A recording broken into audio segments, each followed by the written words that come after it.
बद्री नारायण चौधरी प्रेम घन की आज जीवन परिचय समझेंगे, जो कक्षा 10 के विद्यार्थियों के लिए अति महत्वपूर्ण होगा। तो चलिए इनके जीवन काल का अध्ययन करते हैं।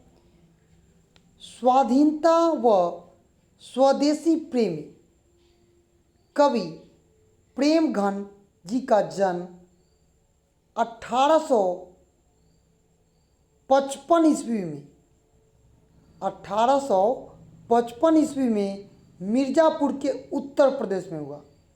आपसे पूछा जा सकता है कि बद्री नारायण चौधरी प्रेम घन की जन्म कहाँ हुआ था, तो उनका जन्म मिर्ज़ापुर उत्तर प्रदेश में हुआ था। कब हुआ था? तो 1855 ईस्वी में हुआ था। ये भारतेंदु हरिश्चंद्र को अपना आदर्श मानते थे। आपसे पूछा जा सकता है कि बद्री नारायण चौधरी प्रेम घन किसको अपना आदर्श मानते थे, तो यह भारतेंदु हरिश्चंद्र को अपना आदर्श मानते थे। उन्होंने काव्य रचना आरंभ की 1874 में और मिर्ज़ापुर में रसिक समाज की स्थापना की। इनके द्वारा एक समाज की स्थापना की गई थी, इसका नाम था रसिक समाज। कब की गई थी? तो 1874 में। वहीं से इन्होंने आनंद कदम्बनी नामक एक मासिक पत्रिका भी निकाली। आपसे पूछा जा सकता है आनंद और कदम्बनी नामक पत्रिका किसने निकाली थी, तो बद्री नारायण चौधरी प्रेम घन ने यह पत्रिका निकाली थी। नागरिक नीरद नामक साहित्य पत्र का संपादन किया और नागरिक नीरद नामक पत्रिका का संपादन किसने किया था, तो बद्री नारायण चौधरी प्रेम घन ने। प्रेम घन जी निबंधकार, नाटककार, कवि व समीक्षक थे। इनकी रचना प्रेम सर्वस्व नाम से संग्रहित है। मतलब इनकी द्वारा एक रचना की गई जिसका नाम था क्या, तो प्रेम घन सर्वस्व। भारत सौभाग्य, प्रयागराज, रामागमन उनके दो प्रसिद्ध नाटक जीर्ण जनपद नामक काव्य प्रमुख है। इनकी भाषा में ब्रज, अवधी और खड़ी बोली का बड़ा ही मधुर संगम हुआ करता था। इनके लेखन में जब जगह यथार्थ और स्वदेशी प्रेम दिखाई पड़ता है। प्रेम घन जी की मृत्यु 1922 ईस्वी में हुई थी और उनके द्वारा रची कविता का नाम स्वदेश है। आज हम लोग स्वदेशी कविता का श्रोसर वाचन करेंगे और साथ में इसका अर्थ भी समझेंगे। तो चलिए अब हम स्वदेशी पाठ का अध्ययन करते हैं। सभी विदेशी वस्तु नरगति रीति रीति लखात, भारतीय कछु न अब भारत मम दर्शात। मनुज भारती देखो कोई शकल नहीं पहचान, मुसलमान हिंदू कादो कै है ये क्रिस्तान। पढ़ी विद्या परदेश की, बुद्धि विदेश न पाई, अचाल चलन परदेश की गई इन्हें अति भाई। ठटे विदेशी ठाठ सब बनहु देश विदेश, असपनहु जिनमें न कहूँ भारतीय तालेश। बोली सकल हिंदी नहीं अब मिली हिंदू लोग, अंग्रेजी भाखन करत अंग्रेजी उपभोग। अंग्रेजी वाहन वसन वेश रीति और नीति, अंग्रेजी रुचि गृह सकल वस्तु देश विपरीत। हिंदुस्तान नाम सुनी अब ये सकुत लजात, भारतीय सब वस्तु ही सो ये हाय गिना। देश नगर बानक बनो सब अंग्रेजी चाल, अट्ठाठन मैं देखूं बड़ा बसे अंग्रेजी माल। जिन्हों समल सकल नहीं तन की धोती ढीली ढाली, आदेश प्रबंधन कर ही होंगे वे यह कैसे खाम ख्याली। दास वृत्ति की चाचहूँ दिशी चारहूँ बरन डफाली, बढ़ाली करत खुशामद झूठ प्रशंसा मानव बने डफाली। तो अब हम इसका स्वस्वर वाचन किए हैं, अब इसको हम समझेंगे। तो पहले समझते हैं पहले पद का अर्थ।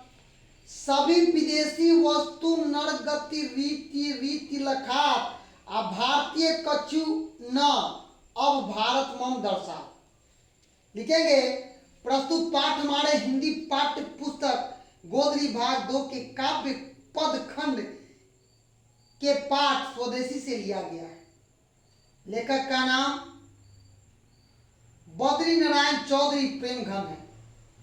भारत में भारतीय नाम की कुछ नहीं बचा है। यहाँ के लोग स्वभाव और रीति से सभी पक्षों में अब विदेशी वस्तुओं से लगाव हो गया है, क्योंकि भारत के लोग अब भारतीय नहीं रहे, वो बदल रहे हैं। दूसरे पद को समझते हैं। मनुज भारती देखो को शकल नहीं पहचान, मुसलमान हिंदू कादो कह है ये क्रिस्तान। लिखेंगे प्रस्तुत पाठ हमारे हिंदी पाठ पुस्तक गोदरी भाग 2 के काव्य पद खंड के पाठ स्वदेशी से लिया गया है। इस पाठ के लेखक बद्री नारायण चौधरी प्रेमघन है। दूसरे पद में कह रहे हैं कि देखकर कोई पहचान नहीं कर सकता है कि अब यह आदमी भारतीय है, क्योंकि मुसलमान हिंदू सभी अंग्रेज जैसे लगते हैं। क्योंकि अब पहचानना भी मुश्किल हो गया है कि कौन अपने देश का है और कौन परदेश का है। तीसरा पद समझते हैं। पढ़ी विद्या परदेश की बुद्धि विदेश पाई है, चाल चलन परदेश की गई इन्हें अति भाई। प्रस्तुत पाठ हमारे हिंदी पाठ पुस्तक गोदरी भाग 2 के काव्य पद खंड के पाठ स्वदेशी से लिया गया है। इस पाठ के लेखक बद्री नारायण चौधरी प्रेमघन है। कहता है लेखक इसमें, विदेश विद्या पढ़कर और विदेशी बुद्धि पाकर इनको भारतीयों को विदेशी चाल चलन अब बहुत अच्छा लगता है, क्योंकि अपना जो संस्कृति है वो भोर पर आ गए हैं और दूसरे की संस्कृति को हम क्या कर रहे हैं, कॉपी कर रहे हैं। उससे क्या होगा। चौथे पद को समझते हैं। ठटे विदेशी ठाट सब बनऊ देश विदेश, सपनऊ जिनमें न कहूं भारतीय लेस। लिखेंगे प्रस्तुत पाठ हमारे हिंदी पाठ पुस्तक गोदरी भाग 2 के काव्य पद खंड से पाठ स्वदेशी से लिया गया है। इस पाठ के लेखक बद्री नारायण चौधरी प्रेमघन है। इस पाठ में कवि कहना चाहते हैं कि विदेशी ठाठ में बस सज कर देश विदेश जैसे लगते हैं, लेकिन सपने में भी भारत के लोग में भारतीय नाम की कोई चीज अब बची ही नहीं है। क्योंकि आज के युग में हम वेस्टर्न कल्चर की जो परंपराएं हैं, जो वहाँ की रीति थी, वहाँ की रिवाज है, परंपराएं हैं, वो सब ले रहे हैं और अपनी संस्कृति सभ्यताओं को भूल रहे हैं। चलिए अब पांचवें पद को समझते हैं। बोली सकल हिंदी नहीं अब मिलूं हिंदू लोग, अंग्रेजी भाखन करत अंग्रेजी उपभोग। लिखेंगे प्रस्तुत पाठ हमारे हिंदी पाठ्य पुस्तक गोदरी भाग 2 के काव्य पद खंड के पाठ स्वदेशी से लिया गया है। इस पाठ के लेखक बद्री नारायण चौधरी प्रेमघन जी हैं। इसमें पद में लेखक कहना चाहते हैं अब हिंदू लोग भी परस्पर हिंदी में बात नहीं कर सकते और नहीं करते हैं। अंग्रेजी बोलना और अंग्रेजी वस्तु का उपयोग करना ही भारतीयों को अच्छा लगता है। आज आप देखिएगा जो कुछ छोटा मोटा टूटा फूटा अंग्रेजी बोलता है उसका बहुत इज्जत है, और जो हिंदी में बात करता है उसका कोई इज्जत नहीं। और आज के लोग भारतीय होते हुए भी विदेशी कॉपी करता है, जबकि उसके भारतीय होने से हमें फायदा होना चाहिए। चलिए अब छठे पद को समझते हैं। अंग्रेजी वाहन वसन वेश रीति और नीति, अंग्रेजी रुचि गृह सकल वस्तु देश विपरीत। लिखेंगे प्रस्तुत पाठ हमारे हिंदी पाठ्य पुस्तक गोदरी भाग 2 के काव्य पद खंड के पाठ स्वदेशी से लिया गया है। इस पाठ के लेखक बद्री नारायण चौधरी प्रेम घन हैं। इसमें लेखक कहना चाहते हैं अंग्रेजी वाहन, अंग्रेजी वस्त्र, अंग्रेजी आभूषण, रीति रिवाज सब क्या है, अंग्रेजियों का हम कॉपी कर रहे हैं। यहाँ तक कि अंग्रेजी डिजाइन का घर भी बन रहा है। सभी चीजें में विदेशी हैं। अब विपरीत विदेश के लोग को अच्छा लगता है क्योंकि इससे उनकी क्या होती है, प्रतिष्ठा बढ़ती है और बढ़ती भी है। यहाँ कहा जा रहा है वस्तु देश विपरीत, लेकिन आज विदेशी लोग को यह सब अच्छा लगता है क्योंकि वो लोग अच्छे हैं। नहीं, आप दूसरे के कल्चर को कॉपी कीजिएगा, आप खुद नष्ट हो जाइएगा। 7वां पद है हिंदुस्तानी नाम सुनी अब ये सकुत लजा, भारतीय सब वस्तु ही सोए हाय घिना। इस पद में लेखक कहना चाहते हैं कि अब लोग हिंदुस्तान नाम सुनकर भी भारत के लोग को लज्जित होना पड़ रहा है। अब भारतीय नाम को कोई चीज नहीं है क्योंकि भारत सभी वस्तुओं में भारतवासी अब घृणा कर रहे हैं। आज हमारी कल्चर, हमारी संस्कृति सब विदेशियों के चाल चलन पर हो गया है। हम लोग अपने न वेशभूषा को पहनते हैं, न अपने कल्चर को दिखाते हैं। 8वां पद है देश नगर बानक बनो सब अंग्रेजी चाल, हाटन मैं देखूं भर बसे अंग्रेजी माल। इस पद में प्रस्तुत पाठ हमारे हिंदी पाठ पुस्तक गोदरी भाग 2 के काव्य पद खंड के पाठ स्वदेश से लिया गया है। इसमें लेखक कहना चाहते हैं कि संपूर्ण देशवासियों की अब वेशभूषा शहरी हो गई है। सारे चाल चलन अब अंग्रेजी आ गया है और हजार ग्रामीण बाजार अब केवल अंग्रेजी मालों से ही भर पड़े हैं। पहले हमारे यहाँ बाजार होता था, पहले लोग बाहर भीतर जाता था। आज मोबाइल का युग है। पहले लोग बाजार जाता था, आज बड़े बड़े शॉपिंग मॉल खुल गए हैं। पहले लोग भूजा बड़ी खाता था, आज चाट पकौड़ी खाता है। हमारी कल्चर, हमारी संस्कृति, खान पान के ढंग ये सब बदलते जा रहे हैं। 9वां पद है जिनसो समझ सकल नहीं तन की धोती ढीली ढाली, आदेश प्रबंधन कर ही हिंगो वे यह कैसे खाम ख्याली।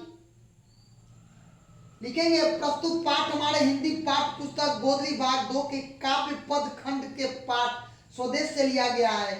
इसके लेखक हैं बद्री नारायण चौधरी प्रेम घन। इसमें कहते हैं लेखक जिन नेताओं के शरीर की ढीली ढाली भारतीय धोती संभल नहीं आती थी वह अब देश के शासन संभाल रहे हैं। यहाँ पर व्यंग के रूप में कह रहे हैं हमारी कल्चर धोती कुर्ता थी। आज देखिए अगर आप धोती कुर्ता पहनकर कहीं शहर में जाते हैं तो आपको लोग देखने लगता है, जबकि आप फुल पैंट शॉर्ट जींस पहन के जाते हैं तो कोई आपको ताकता नहीं। अपनी संस्कृति सभ्यता को हम भूल रहे हैं। यह तो उनकी कोरी कल्पना ख्याली पुलाव बनाता है। जैसे आज हम उनको देखकर हंसते हैं, एक समय था कि उसको लोग देखकर हंसता था। तो हमारी संस्कृति बदल चुकी है। अंतिम पद है दास वृत्ति की चार चऊ दिशों चारों बसन बढ़ाली, करत खुशामद झूठ प्रशंसा मानव बने डफाली। लिखेंगे प्रस्तुत पाठ हमारे हिंदी पाठ्य पुस्तक गोदरी भाग 2 के काव्य पद खंड के स्वदेशी पाठ से लिया गया है। इसके लेखक बद्री नारायण चौधरी प्रेम घन है। इस पद में, इस अंतिम पद में लेखक कहना चाहते हैं गुलामी करके जीवन यापन करना ब्राह्मण, क्षत्रिय, शूद्र, वैश्य चारों वर्णों के लोगों की चाहत हो गई है। अंग्रेजियों के खुशामद करने वाले भारतीय वस्तु की झूठी प्रशंसा करने वाले हैं। ये भारतीय मानो अब बन गए हैं क्या दफाली। आपके भी गांव में होगा जो झूठ साच बोलता हो। उनको लोग बहुत क्या देता है, इज्जत देता है, लेकिन जो पढ़े लिखे होते हैं वो क्या करते हैं, सच बोलते हैं, उनकी इज्जत उतना नहीं लोग करते। तो यहां पर अंग्रेजी वस्तु में रुचि बढ़ गई है। हमारे घर में भी अब अंग्रेजी वस्तुओं का चलन हो गया है। हमारे यहाँ जन्मदिन नहीं मनाया जाता था, लेकिन आज जन्मदिन भी मनता है। ये सब कल्चर हमारी संस्कृति और सभ्यता को चेंज कर रहा है। तो ये कविता बद्री नारायण चौधरी प्रेमघन जी की है, स्वदेशी। इसमें स्वदेशी वस्तुओं के बारे में नहीं, हम किस तरह से विदेशी वस्तुओं के उपभोग करते हैं, उनको यह दोहे के रूप में उनकी वैभवता को सार्थकता प्रदान की है। कवि की चिंता और उसकी स्वर भंगिमा आज कहीं अधिक प्रासंगिक है और दिखता भी है, जो हम आज कविता, कहानी या अपने कल्चर में भी इसको देख सकते हैं। तो यह वीडियो आप न्यू एजुकेशन पॉइंट की तरफ से देख रहे थे। धन्यवाद। चैनल को लाइक कीजिए, सब्सक्राइब कीजिए।